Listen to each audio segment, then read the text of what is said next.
6 Palestinians arrested in Israeli raids in West Bank. Yemen rebels claim drone attack on Saudi airport. Regime attacks kill 6 in Syria's de-escalation zone. Second UK Navy ship arrives in Persian Gulf. Iran says foreign forces threaten regional security.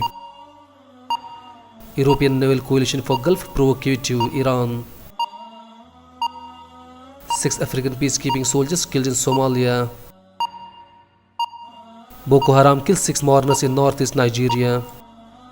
UN. Over 600 people die in flood-hit South Asian regions. Rohingya and Myanmar talks in Bangladesh end in deadlock. Afghanistan campaign begins for key presidential polls. Afghanistan 20 killed in attack on former spy chief.